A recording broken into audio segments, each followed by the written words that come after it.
Are you a prepper or homesteader looking to connect with like-minded people in your area? Looking to start your own preparedness group? Already have a group? Well, look no further than PrepperNet. PrepperNet is dedicated to personal responsibility, individual freedoms, and being self-reliant. PrepperNet has monthly meetings in over 100 cities where you can meet and learn with like-minded people in your area. PrepperNet, where preppers unite. Find us online at preppernet.com. Hi, this is Maury Moreland Morrison, here to tell you Geico has more than just great savings. Much more. Yes, while Geico could help you rack up more moolah faster than you can say metamorphosis, they've also been the fastest growing auto insurer for more than 10 years. That's more like it. Furthermore, Geico has fast and friendly claim service. That might seem like an oxymoron, but it's not. All the more reason to say no other auto insurer has more than Geico. Geico. Expect great savings and a whole lot more. We have exciting news. You can now afford to have your own freeze dryer. That's right, for the first time ever, it's possible to have a freeze dryer in your home. It was invented right here in America by Harvest Right. With this new appliance, you can stop freeze dry streaming, your own okay? food, and it will last 25 years. Imagine freeze drying fruit, vegetables, meat, and your own homemade meals. It's as easy to use as a microwave. Learn more about this amazing home freeze dryer at harvestright.com. Again, that's harvestright.com.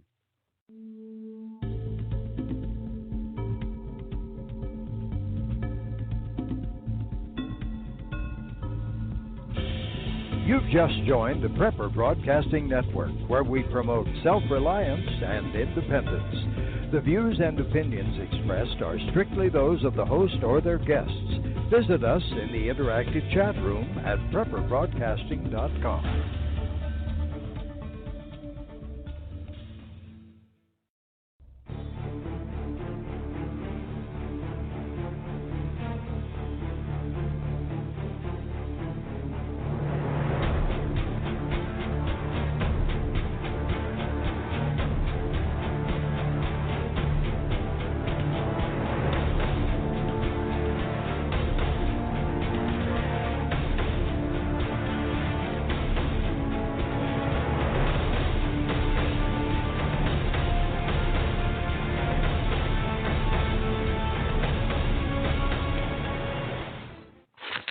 Hey guys, welcome to the Prepping Academy. I'm Forrest. This is Kyle across the table. It is Friday night and we're coming to you live from Blog Talk Radio and on PrepperBroadcasting.com. Matter of fact, if you're on Blog Talk Radio, jump over to PrepperBroadcasting.com and join in our chat room. We have an interactive chat room. We'll be taking questions later in the show through the chat room. We are live every Friday night. If you're listening via podcast, we are the Prepping Academy. You can find us at preppingacademy.com. That's preppingacademy.com. And again, we are live Friday nights, 9 p.m. Eastern Standard Time. So we may had some technical difficulty there. I think G-Man worked through it. I think we're good. Or not, we're just rambling. Which just happened many times. We make this stuff as we go, right? Yeah, pretty much. Pretty much. See, I have show notes. If y'all see, I have show notes. Kyle has my phone, his phone, and his energy drink, Rockstar Punch energy drink. That's going to get you through the show. Yep. So Kyle, how was your week this week? Okay. You made a statement to G-Man, our producer, a little bit ago. I would like for you to make that statement to Yeah, I kind of started a new career this week, and then I kind of ended it in a few short days. You started a new career. Well, Ain't a career like more than a week? You know, I just, whenever you hear stuff like, hey, the owner's being investigated, or you hear stuff like, hey, the last top sales guy committed suicide. Yeah, I'm out. I'm out. Was this like was it drug dealing? What was it?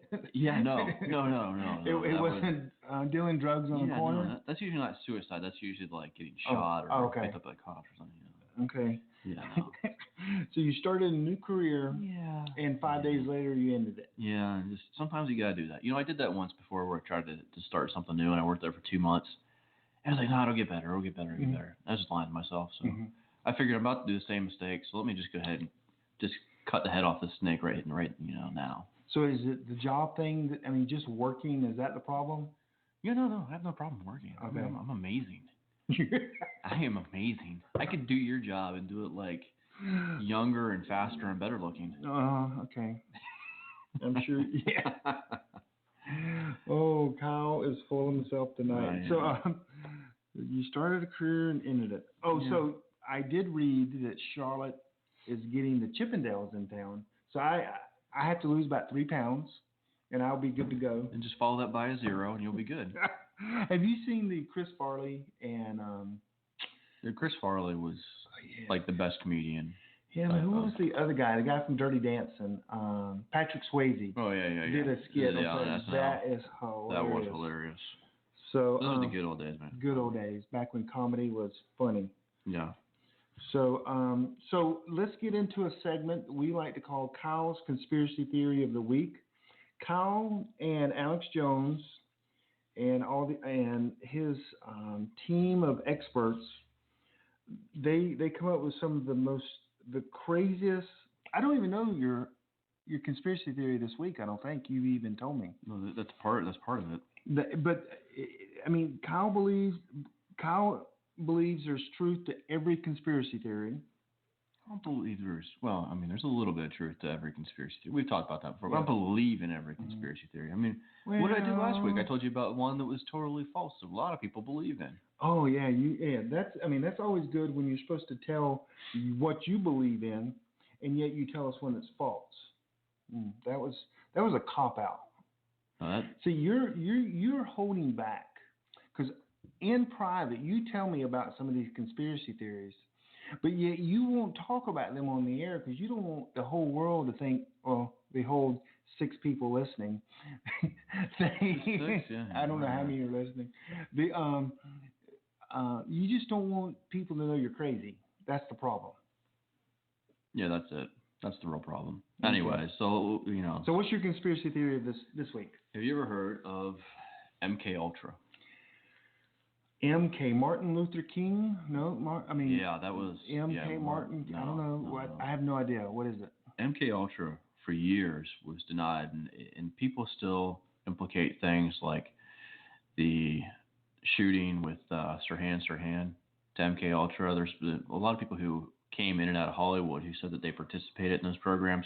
Roseanne Barr was one of them, and you see how she's pretty wacky. But MK Ultra was basically a CIA-run mind control program started back in the 1950s. Different times they tried to shut it down, but actually some of the folks that were originally introduced to the program, and then even the person who was overhead of the program was actually exposed to LSD. And I think he ended up committing suicide. I forget the guy's rank, but I want to say he was in the Army.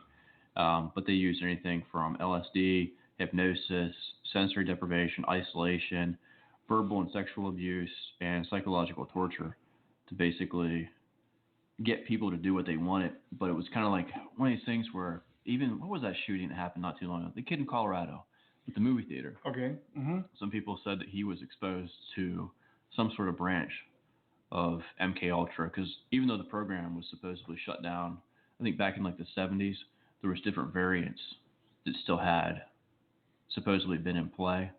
But they said it would be one of these events like the Sirhan Sirhan or the Colorado shooting, where these people basically go in, they do something, and 3-4 days later they're kind of like, wait, where am I? What just happened? Oh, I didn't do that. No, there's no way I did that. But it's basically they were under some sort of chemical or psychological influence that made them do something. And they're basically just Apache. They're just the fall guy then. Hey, let's take a quick break. Are you a prepper or homesteader looking to connect with like-minded people in your area? Looking to start your own preparedness group? Already have a group? Well, look no further than PrepperNet. PrepperNet is dedicated to personal responsibility, individual freedoms, and being self-reliant. PrepperNet has monthly meetings in over 100 cities where you can meet and learn with like-minded people in your area. PrepperNet, where preppers unite. Find us online at preppernet.com.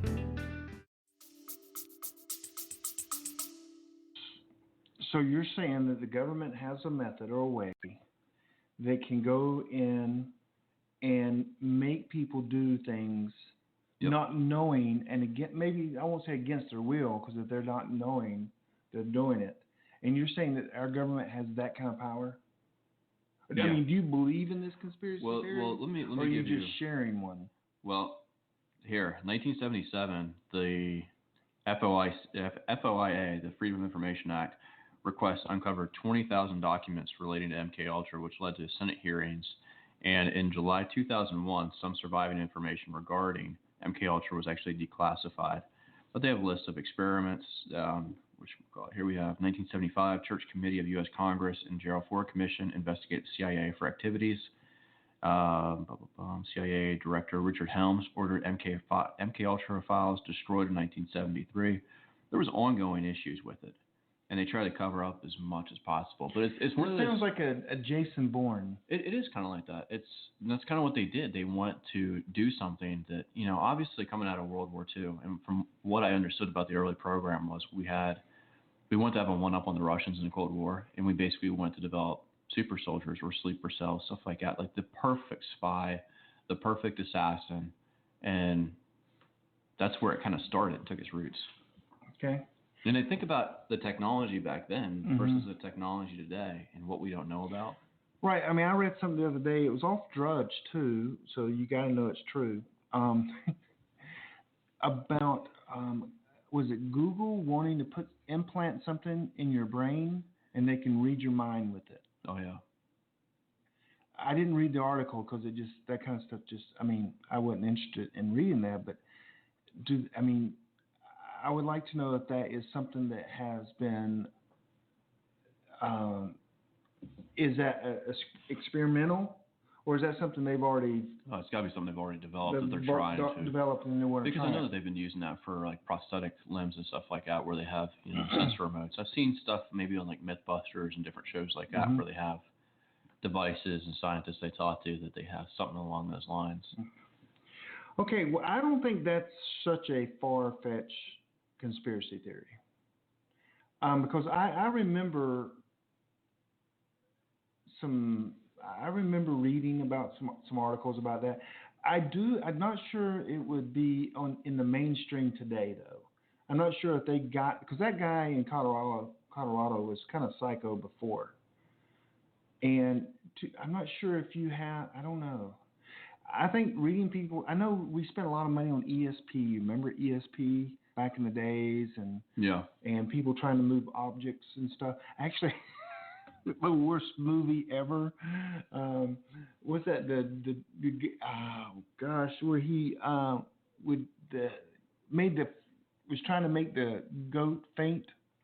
Oh yeah, with George Clooney. Yeah, George Clooney. What was that? I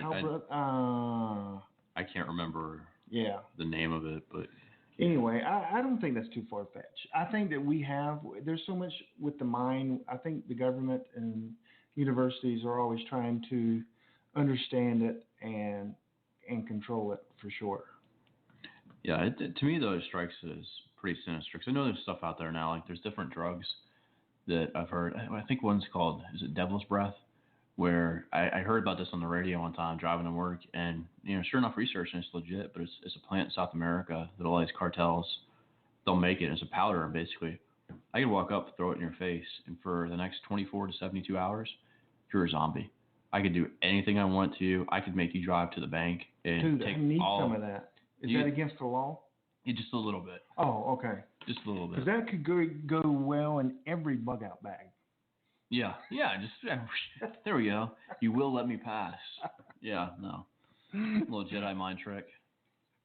Yeah, that would work. Okay, that's an interesting conspiracy theory. I've never heard of that one. And what'd you call it? It's MK what? Ultra. Okay, that's interesting. That is, I'm not going to do any research on it. It's not that interesting. No, yeah, okay. You're I'm still wanting you to do the chemtrails. I'm not doing the chemtrails. You want me to fly like a biplane and like try and like fly up into it? And catch some of the gas. And catch it and then bring it back and make get me real sniff it. Close to the big plane. That's what we'll do. Yeah. Okay. That's what we'll do. So I'll just hang off the wheel and see if I can just reach up there and grab some. That would be great. Yeah. I mean, I'm sure our fan would love to see that. Yeah. So that would be awesome. Okay, that was a good conspiracy theory. I think there's some truth to that because I've seen and read a few things, and I know they had this whole ESP thing going on. And so, anyway, tonight our subject is, you picked this, right? Or did I pick this? Or we both picked this, just talking about it. You threw out like 3 or 4 ideas, and I said those sucked, and then you finally said urban survival, and then I was like, urban survival. Let's do that. Because the more I started thinking about urban survival, and we'll get in some details and some tools and things you need, but if you're playing the game of urban survival, you're screwed. Yeah, we had the guy last night, and one of his questions was, how do I store anything? Because I don't have a storage unit. I'm sure they don't want me to store gas. Yeah. You couldn't store water. Yeah, you can't grow plants. What can you really do? Mm-hmm. Now, that's why one of the first things I have here written down is, let's define urban. Well, because he was in an apartment, probably 5 stories high. Yeah. Or are we talking about like in the city where you have a yard? I don't think we're talking about like metro, like mega city type urban survival. I mean, we can talk about that a little bit, but I think if you were to look at U.S. Census, definitions of urban living, what is it right now? I think it's like almost 90-something% or almost 90%. Or no, it was 82. It'll be up to 90% by 2030. People basically living in what they qualify as urban settings. Right. Mm-hmm. And the government, I think, has a plan to get more people in the urban. Oh yeah, there's definitely been a track. But yes. Everything that's going on right now. That's Agenda 21 right there. Yeah. Well, that's what they want because. Gosh, I am talking like Alex Jones. Oh my gosh, I need to stop this. Yeah. Now, if you just do a little comb over.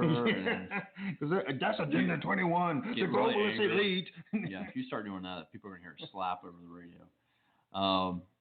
No, but I mean, there was just a story today that they're talking about that, doing that over in Europe. They want to completely ban cash now with, the EU and just go straight to plastic and cards, stuff like that. Which, by the way, did you see the article the other day that said that the little cards now, the chips, they're worse than before. So they're having more problems with people getting into your information on that, which I totally believe. They're a pain in the rear end. I'm just not worried about that. That's what I told people last night. If someone steals my credit card, my bank's going to refund all my money. And that's why the safest way to pay is Apple Pay. It really is. Yeah. Because your credit card information is never I've never thought about it, but after you said that last night, I think I'm going to go ahead and do that. And then I'll just be one of those, yuppies like beep. It's a code that goes from your phone to the device. Then it goes to Visa, and your credit card is never even in the game there. Yeah, so I can just cut my card up. It is safer, Apple Pay. And I like that idea. Someone steals your phone, they just can't use your Apple Pay unless they have your password too. Yeah. So it's pretty safe. Just tear your credit cards up and use until your phone breaks. Or until just put them in the safe. Until the grid goes down. Yeah, which I keep praying for. Yeah, I know you are one. Okay, so urban survival, because I live in Charlotte, North Carolina. You're gonna die. I'm gonna die, and I've done research, and everyone, you guys need to do this kind of research because it will just absolutely send you for a loop. But within 2 miles from my house, so if you take my house and you draw a circle 2 miles out, over 11,500 people live within 2 miles of my house. Oh, you've been storing food for all them? Yeah, so good, do you consider that's I consider that urban, not just downtown where it's the big buildings, but this is, I mean, I'm in my neighborhood alone has 132 homes in it. Yeah, it's too many. And then, I mean, if you go out, 11,500 people in a 2 mile radius, that's a lot of people, and they're going to get hungry. And I have food for like 5 people. Yeah. But it's not here, but I mean. So let me ask you something, because a lot of people, that guy was talking last night, and he was saying, and we've done a show about that, like how you get, your family on board with prepping and trying to make them understand. And then this is one of the ways I explained this to one of my employees years ago. Young girl, she had plenty of canned goods, stuff like that. And she said, it sounds like a good idea, but she said, I don't think I want a gun or a mace or anything like that. And one of the simplest ideas is, what happens whenever you come to the realization that most Americans have maybe 3 or 4 days worth of food in their home, they're living paycheck to paycheck, grid goes down, maybe the ATMs just go down, something like that. What do you think happens whenever people run out of food and they can't go to the grocery store? They find food. And how are they going to find? What are they going to? People are stupid. What's the first thing they're going to do? What do you mean? If they run out of food, they're going to go to their neighbor's house and ask for food. And what happens whenever they see that you're well fed? Yes. And then you say, "I'm sorry, I have some, but it's not for you." They'll burn your house down in spite of you having food or not. Or they'll come back with 10, 12, 15 people, 20, yes. 30, etc. And they'll say, well, we're going to come into your house and we're going to take that food because this is the greater good. Right. Because that's the way they've been deceived, is to think this whole, I can get a small meal and so that these other people can. They hoarded all this food, yes. Yeah, precisely. So here's some risk about being in the city, that since I'm the thinker here. Yeah. G-Man's laughing. Collapse of social order. When people run out of food, they're going to go for food. Your best friend will come and put a gun to your head so his baby can eat. Yep. That's one thing. The failure of the water system. Who's going to run the water system? Who's going to go to work and make sure the water system works when they're trying to get food for their baby? Yeah, they don't care about you. No. The failure of the sewer system. Ooh. It's going to start getting backed up. The pumps break or something. Very okay. Depletion of food supplies. Where are you going to go foraging in an urban environment for food? You can find only so many dandelions inside the city. People. The power failure, garbage. Can you imagine? The garbage, because they're not going to work. 3 weeks, they're not going to be doing garbage pickup. Yeah, most people aren't going to burn their garbage or anything like that. No. Nancy's are all scared of everything. And then sicknesses and diseases later on will come. Yep. And the smell's just going to be awful. Oh yeah. Death. Because if it gets that bad, it's just going to be an environment. It's going to be bad. Don't you agree? No. So that's some of the things that's going to happen inside the city. So I do have a list of tools and like a particular bag you need and this kind of stuff. I know I did more homework than you. But other things, what else is going to be bad in the city?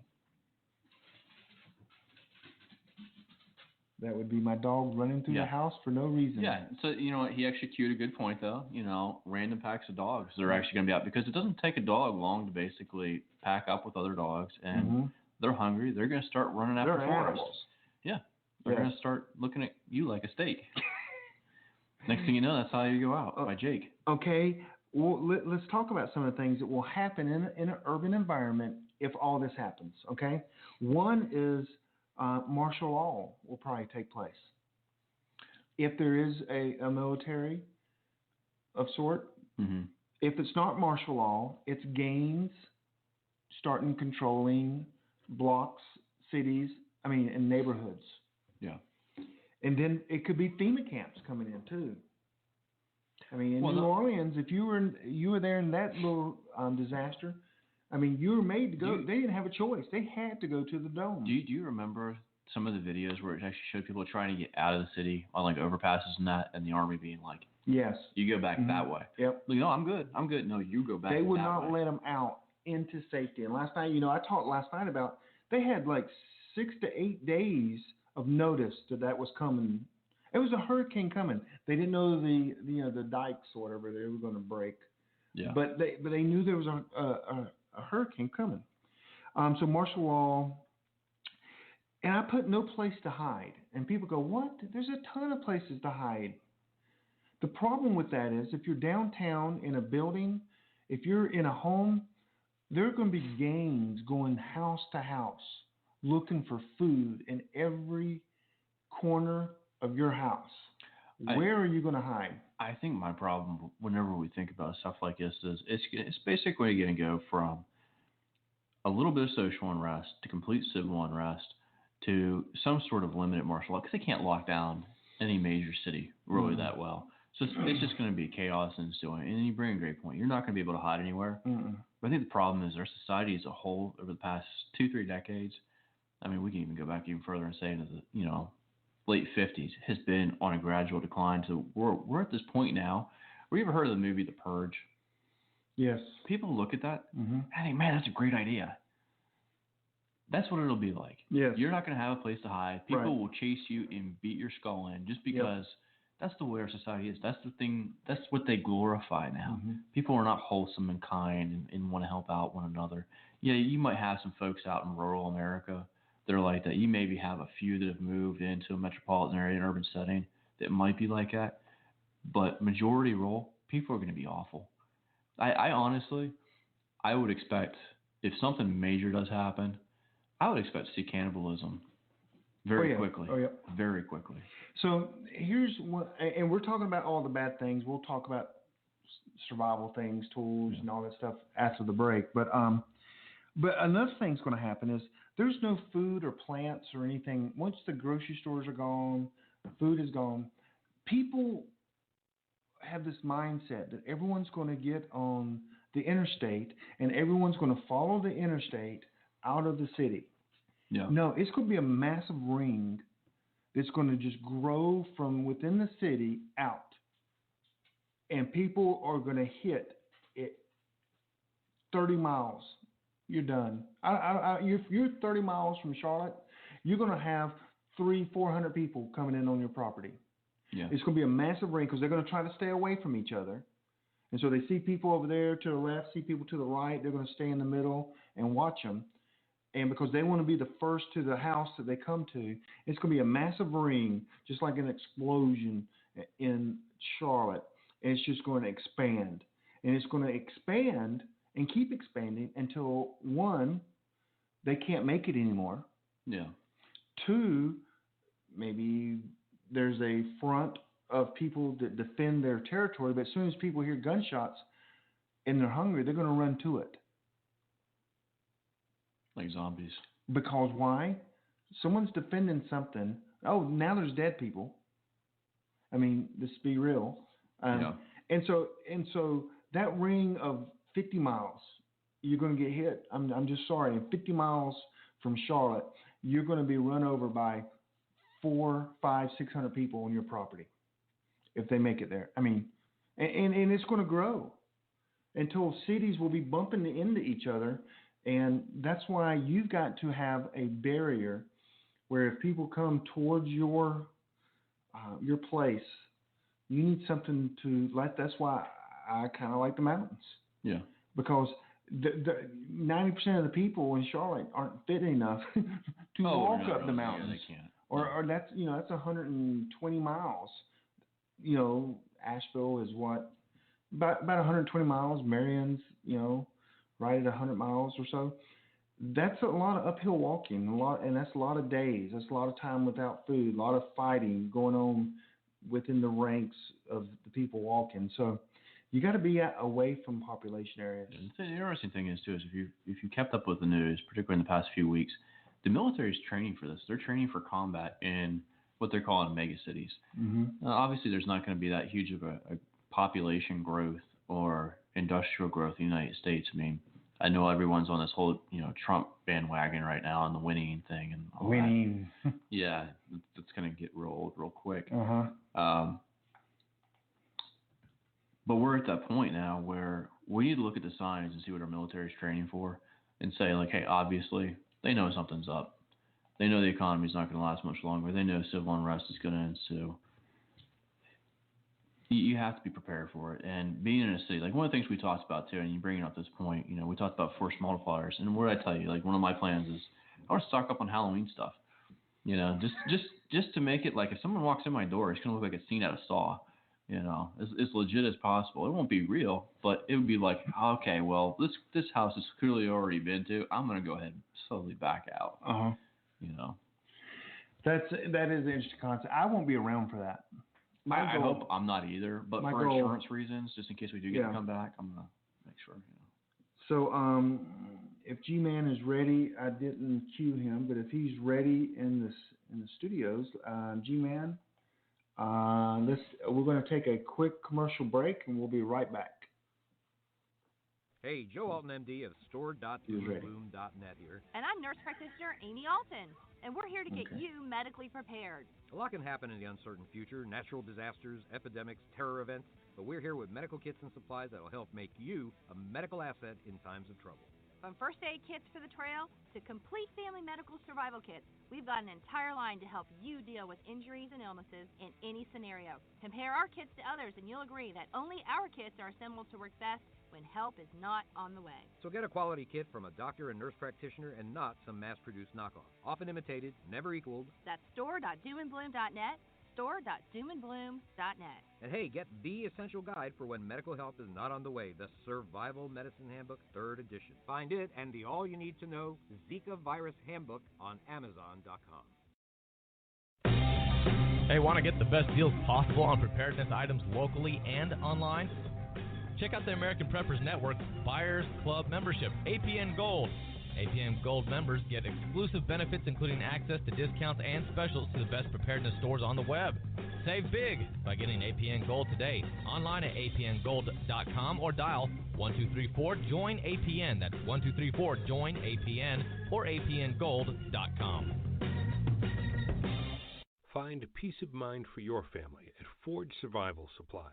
Founded by United States Marine Corps veterans, Forge is the premier destination for quality American-made survival and emergency preparedness products. Freeze-dried foods, water filtration, fire starters, fully equipped bug-out bags. Find everything your family needs to stay safe, protected, and nourished during times of uncertainty at ForgeSurvivalSupply.com. Delivery is fast and it's free on all orders. Need help? Call our 24/7 support team. As a listener of this program, Forge Survival Supply would like to give you an additional 10% savings. That's right, an additional 10% off your entire order, plus free shipping by entering discount code SURVIVOR at checkout. That's ForgeSurvivalSupply.com and use discount code SURVIVOR. Okay, we're back at the Prepping Academy. Forrest and Kyle here. Hey, we are live every Friday night on PrepperBroadcasting.com. That's at 9 p.m. Eastern Standard Time. Every Friday night we're here, right? Every Friday. Yeah, Kyle got in kind of late tonight. I was a little nervous. Well, my career that has gotten in the way of my your prepping. Your new career that you ended this week. You know, it was interrupting my prepping. Couldn't do it anymore. I couldn't make money. But hey, guys, if you can't listen to us, you listen to us live. We also are on the podcast through Stitcher, through iTunes. Just look up Prepping Academy. Look up PrepperBroadcasting.com, Prepping Academy. And you can find our blog, subscribe, go to our website, preppingacademy.com. We're here every Friday night. Next Friday night, we think we got a special guest. Yeah. Have you nailed it down? Yeah, it's pretty much done. He's gonna call in next week, and we're gonna talk a little bit more and figure out what we're Tell going to us talk who's going to be on next week. So we should have Chad from Infidel Body Armor, CEO over there. So I own quite a few things from Infidel, and great products. Great guy. I talked to him a few times before. So their products could save your life. Yeah, hopefully I do. I mean, unless I get shot. Hopefully they don't. I don't want to be shot. Unless they get a little bit lower, down. Then I don't know. Okay. Might need to get that groin protector. Special guest next week, and of course we decided we were going to have any more interviews for a while. It's not really going to be an interview. I'm 10, 15 minutes on there. Okay, so it's not the whole show. Yeah, unless he wants to just chill with us and Hey guys, again, we're going to get back on topic here. We're talking about urban survival, and this is like surviving in the city. And pretty much in the very beginning, I said you can't do it. It's just hard to survive in the city. So in the first half, we kind of told you what all the bad things that were going to happen. Yeah, Joe just basically told everyone to aim for my pelvis. Thanks, Joe. Joe is he's a good friend. Yeah, great. Thanks, bud. So the second half, we're going to talk about maybe some plans if you're in the city, what you can do while you're in the city for prepping. That was a good question we had at our meetup last night. And then also some maybe your bag is a little different. Your bug out bag is a little different. A couple things for being in the city as opposed to if you're on the edge of the city. My bag's awesome regardless. Your bag, and we're going to go through your bag and my bag in a couple. I think that's in a month. Yeah. So, oh, did you see? Sorry, side trail. Did you see the new? You didn't even see. I scheduled a meetup. It's called Spy Night. Spy Night. Yeah. We're going to talk everything spy, everything top secret. It's going to be awesome. We got a ton of people already signed up. I'm excited about it. Okay. All right. Yeah. We will see. We'll see. If you like put on slides and I see myself like standing in the shower and there's like pictures there, I'm gonna be no. Dude. Who in the world would ever do that to you? Oh, your wife wouldn't even do that. No, that's cruel. Okay, back to urban survival. So, one of the things I taught. I mean, if you live in the city in the urban environment, you've got to plan. Do you know what my favorite thing that you showed last night was? What's that? And it's pertinent to all this. Your family planning, the GPS images. Oh, yes. That's one of my favorite things. If you're in an urban setting, you have limited resources. The best thing that you can do is go on Google Maps or Bing Maps or something like that and go on there and take screenshots so you can see where freshwater sources are, where there's ponds that might have fish in them, small farms, stuff like that. See where you actually have an opportunity to get some stuff. Yes. Make friends with those people. Yeah. So some of the things you got to do is have a small amount of food at your house. You got to have some food. Everyone, no matter where you live, you got to have some food, right? Yeah. Then, if you're in an urban environment, I would not. And if you have a lot of food, I would not store it in your house. I would bury it in your yard. People will walk right over it and wouldn't even know it. That's one of the things I would do. Let me ask you, have you been watching Alone? Yes. Would you keep your food and just not eat it? Well, that was so stupid. That was ridiculously stupid. That was so stupid. He's not allowed to be on the show. No. He's not. No. He had a ton of fish, and he was eating it to go longer, but he wasn't healthy at all. He could have eaten. And he knew he wasn't 2 weeks. because he was afraid of being kicked out. Yes, he could have. Yeah. So, but anyway, so bury some food. You got to leave sooner than later. That's brilliant. Because it is okay to leave too soon. Yeah. Because you if you get stuck, yeah, exactly. If you get stuck in the city and all of a sudden riots and you start walking or driving and you're getting stopped by gangs or roadblocks or martial law, they block you from leaving the city like they did in New Orleans, you're screwed.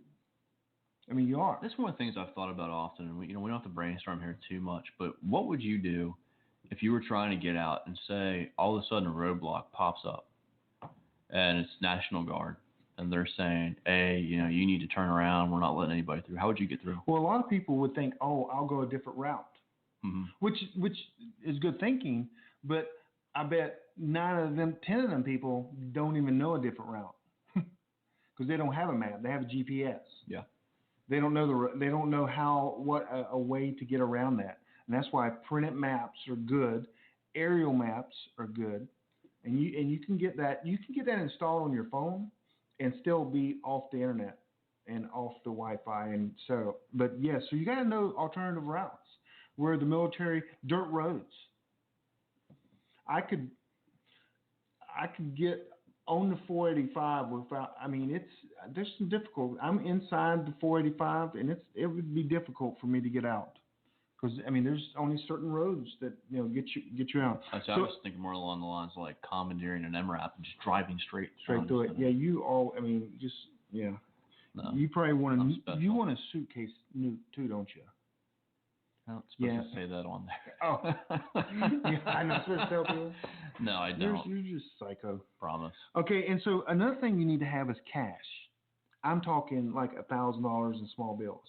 Because the first 12, 24 hours, 36 hours, 48 hours. It'll be worth something. Maybe the ATMs are down. But when you walk into a store, people in America have one thing, and it's called hope. And I've said this many times, if New York City was bombed tomorrow with a nuclear bomb, people in Charlotte would still go to work tomorrow. Oh, yeah, they would. 99% of them would go to work tomorrow. And that is good for us. the preppers, the people with the mindset to go, wait a second. If that happens, that's going to change everything. And it gives us a head start on our plan. Yeah. And so, go ahead. No, people are kind of like, it's almost like whenever you have a wound, you can have a gash, bleeding everywhere, but the rest of your blood doesn't stop. It keeps going on. What happens is, over time, you eventually clot, you start to heal, and that's kind of the way civilization works today. So to think about anything that's going to be life transforming, it would have to be so ridiculously over the top. Otherwise, nothing's really going to stop that much. So I think a lot of preppers worry that, hey, if a nuke does go off and I did bug out, stuff's going to normalize in 2 weeks. And, life's going to return to normal. The next thing I have down is a group. You need to have a group. You need to have a team of people. They don't have to live right next to you. No, I wouldn't with any of my people, no. And, I mean, they don't have to be your neighbor. I like my neighbor. But you could, if you let's say you live inside the city limits, as you're walking out, you need a friend that you can walk to their house, because the further you get out, the safer you are. The further you get out, the safer you are, and the better off you are. And that's just, so I would, how can I say that? Time and distance is your friend, meaning the further you get out in the short amount of time, the safer you are. But the further you get out, it also buys you more time as well, because most things are going to start in the city, in well-populated areas, and then move out. So if you're ahead of that ring, in a sense, that's a good thing, right? Yeah, definitely. So, and then, and what else? You got to map out some routes to get out. Well, let's stop for 1 second. Okay, let's stop. We got 15, 20 minutes respectively. Let's focus a little bit for a minute on here. You're stuck in the city. Say you and I, we live in Charlotte city limits. Something happens. National Guard's called in. They block off 485, etc. There's no way for us to get out. Even taking back roads, whatever. Maybe they have helicopters flying around. I don't know. Don't care. Right. How do you make the best of the situation you have right now? Like, you have no growing space in your backyard. Right. None. I mean, you have your little square thing that's raised up, your little raised bed. You can grow some tomatoes and, what'd you say, like jalapenos? You can make salsa. That'll be great. It was a salsa garden, actually. There you go. Yes. So how do you make the best of the situation you currently have? So for water, tell me what you're going to do if you're stuck in Charlotte. If I'm stuck in, I have, you don't want to rely on the water system. Nope. My neighborhood has a 6-acre pond, huge pond, pretty deep. I also have a stream running behind my house in the woods that I have water purifiers that can purify the water. I also have my hot water heater, which has about 50 gallons of water. And then I have some rain barrels as well. Okay, so definitely. So I have water. Yeah, so you have water sources, and I'm sure you have GPS images, so you know where there's other sources around here too. Right. And I kind of do the exact same thing. There's a large pond towards the back. There's a stream. There's a lot of neighbors here who be pulling from that stream, and God only knows. Wonder what happens if someone does something nasty or something like that. You got to make sure you're filtering your water. The sewer is going to filter into my pond. Yeah. It's just going to happen. Things will back up. The creek actually is fed by a spring, and I know this because of where it comes from. And in the driest of summer months, it does dry up sometimes. But I can go to the source and maybe still find some there. Michael has a really good point. And actually, Michael, that'd probably be me right there. What did he say? What happens if someone sets a fire to woods to flush people out? I'd probably do that. I mean, you would do that. Yeah, You're just evil. I am kind of like the scorched earth type mentality. Very old school. Yeah. Yeah. Do you have any thoughts on that? A scorch. Well, I do believe if I see my neighbor eating and they're well fed, I will burn their house down, even if I don't get the food. I hope your neighbor's not watching right now. He's like, oh, crap. He does listen to our podcast all the time, matter of fact. Not that neighbor, my other neighbor. Oh, your other neighbor. My other neighbor. He's walking over there right now, knocking on the door. But there's some tools you need to have too. You need to have a water filter even in the city limits. You also, the keys? Because a lot of businesses have pipes and water, and them little square keys to open up a pipe, a faucet. What are they called? The fire hydrants. Well, the fire hydrants too. That's not what I'm talking about. Oh, okay. On the back of a building, they'll have a security key so you can turn the faucet on and off. Oh, okay. And a multi-tool is kind of hard to get it to do that. But what do you think about like building supplies and stuff like that? Like boarding up your windows and things like that? Yeah. I just don't go for that. I mean, if I'm going to board my windows up, what I would probably do if I was to stay here, which I am not going to stay here, is I would secure the crawl space of my house and let people just have my house, or let it just open up all the windows and doors. Well, say for people, and put it condemned on the side of the building, right? Infest it with black plague or something all over the house. Black plague. I don't know, just to keep people away. But leave it open and then hide and shelter underneath. Who said life straw? No life straw. No life straw. No life straw. So we're Sawyer fans. Sorry. Yeah, definitely Sawyer. Life straw, you have to spit everybody's food out or water so you can cook with it. Well, one of the things I will say as far as building supplies, if someone is trying to harden up their home, and this is kind of like a rare supply, most people think first thing you're going to go to is go and get like plywood and stuff like that. If someone sees your windows all boarded up, they're going to know that you're in there. They're going to know you're protecting protect something. Yeah. Go to the hardware stores and get as much of the sheets of polycarbonate and acrylic as you can get, so you can actually put those over your window. And I mean, the polycarbonate that they sell, it's in maybe 2-3 layers of it can actually stop some rounds, like shotgun shells. There's a guy in town that has security windows, and they're pretty expensive. They put There's also 3M film that I know that you can buy that you can put over glass. I mean, obviously, if you have that just keeps people from a bat. Yeah, but even someone just trying to break in, they're going to be like, holy crap, it's really hard. But it's not going to look like you're blocking everything off. And I know one of the other ideas I told you is a real simple thing to do is go online and look up the markings that they have for FEMA. Yes, yeah. And they people don't understand that, because I've read that, and I have them in my bug out plant notebook.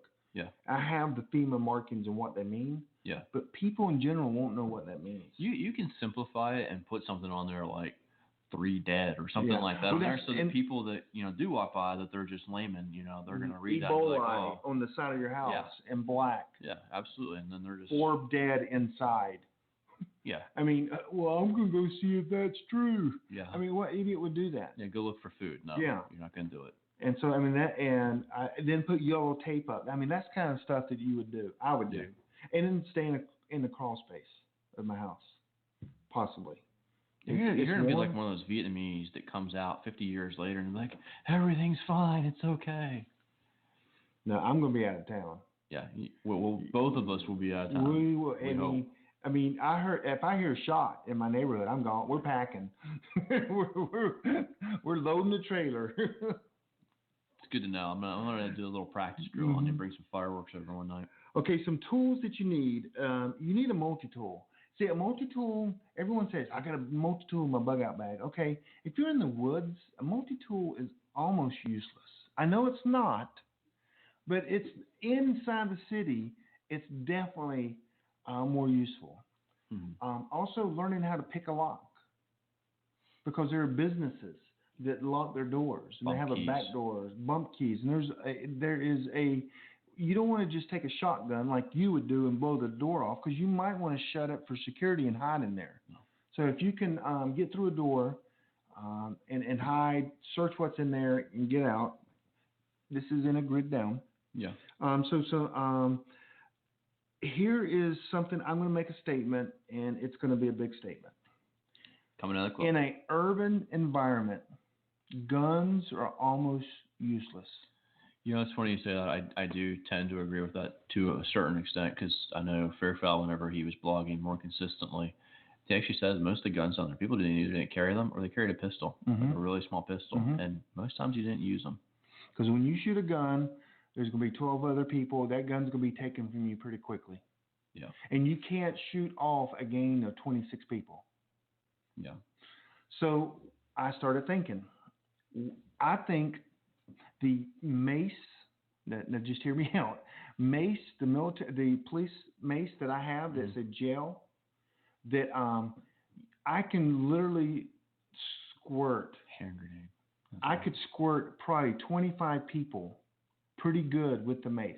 I couldn't shoot 25 people. So, as a matter of fact, and so if you're in a tight environment and you're getting now guns will scare people for sure, but I think mace has a lot of room in an urban environment, more so than a gun, maybe.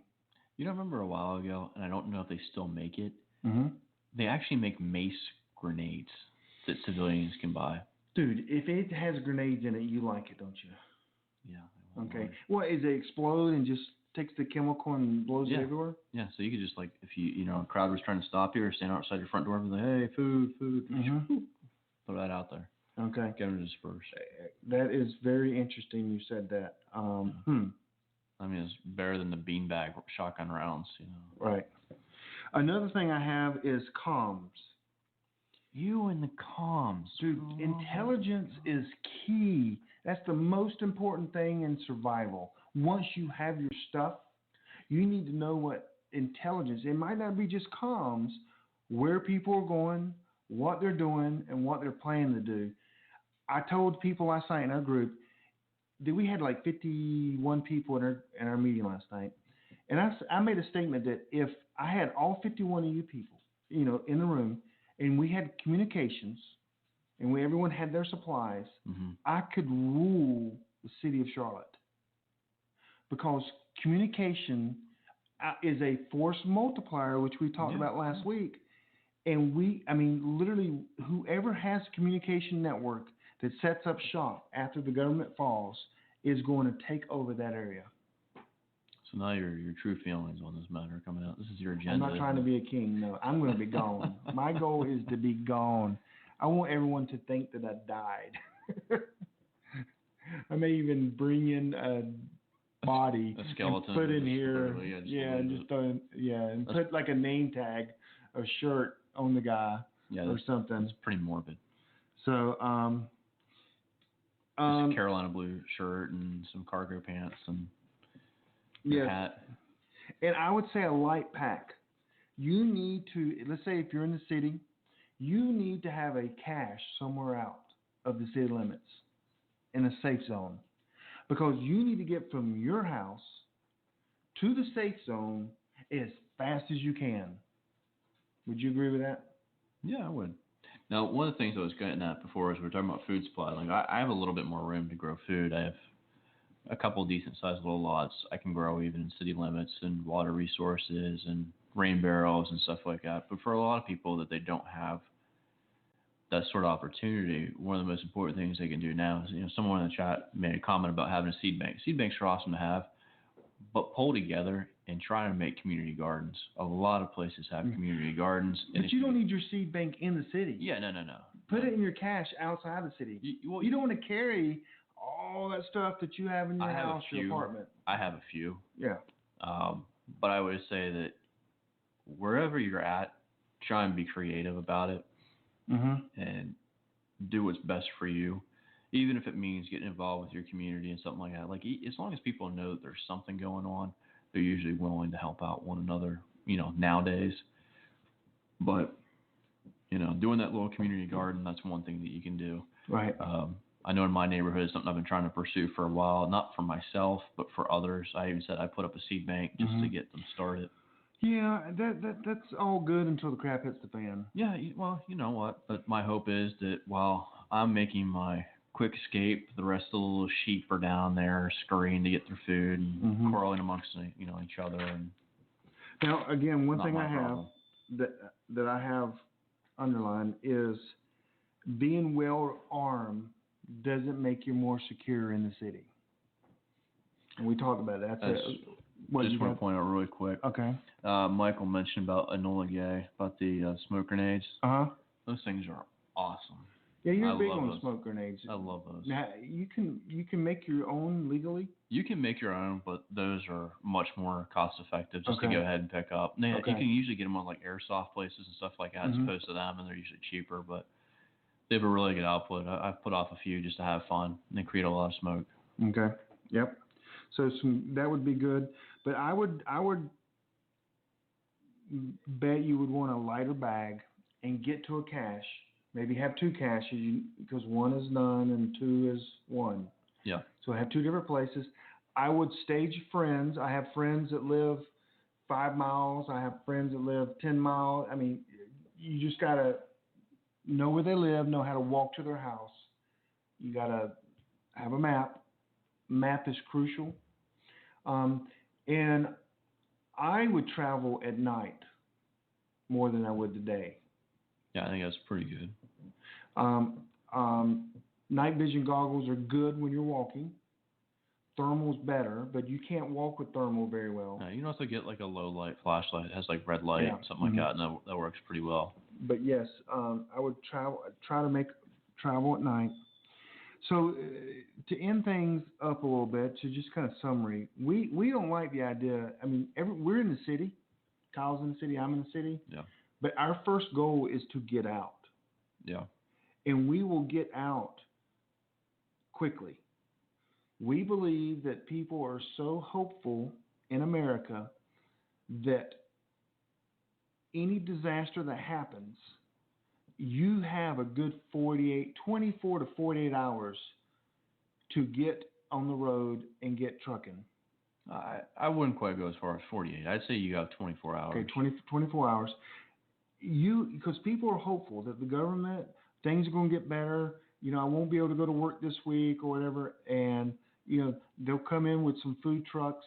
And I truly believe that we have at least 24 hours notice. And don't buy into that, too. And try to, you know, wait it out. 'Cause I think a lot of people are like, oh, well, my payday's on Friday. I can just make this a little bit extra money. And then it'll be okay. Then I'll buy more supplies. And I'll keep getting stuck behind.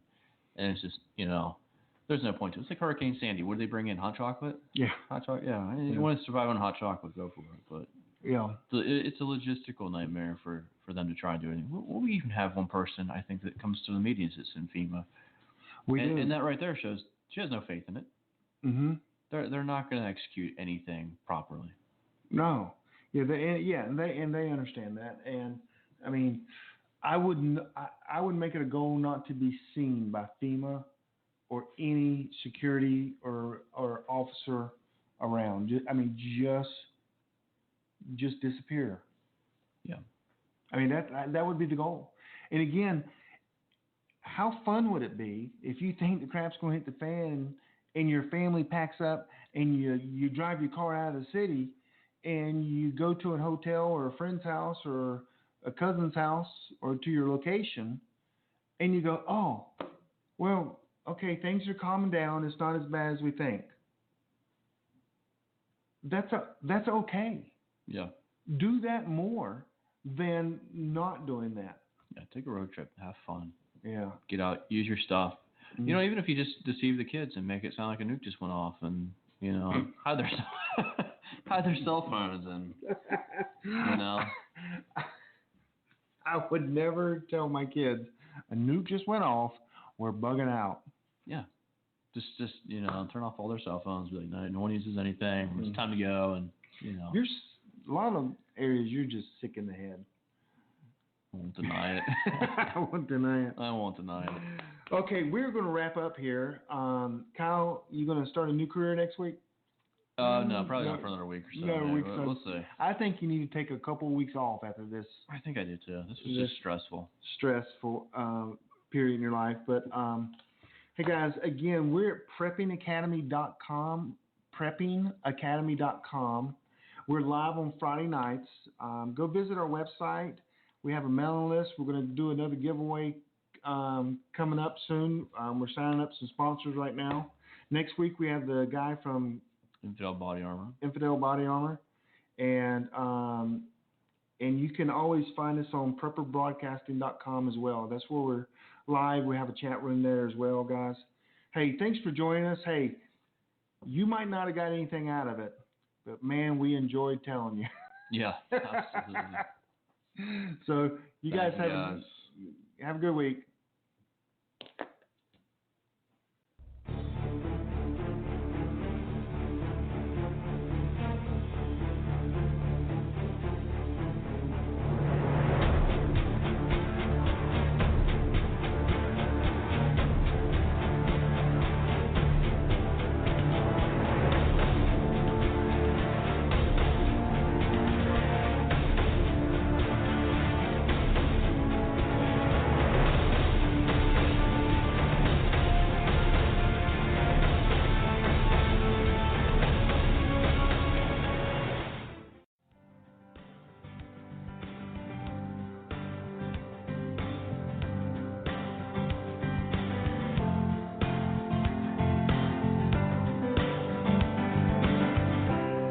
Today's broadcast has come to you through the courtesy of the Prepper Broadcasting Network. See our hosts, show schedules, archived programs, and more at prepperbroadcasting.com. Thanks for listening.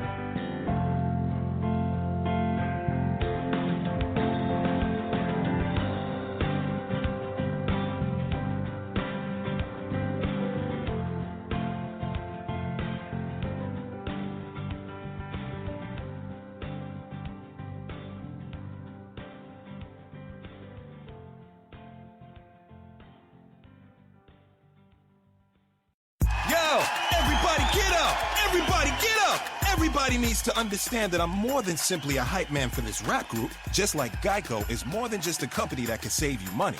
Geico also has fast and friendly claim service, so they can help you when you need it most. And while I do love being a hype man, I also love reading for children's audiobooks. Like Little Bo Peep, she lost the sheep, and she don't know where to find them.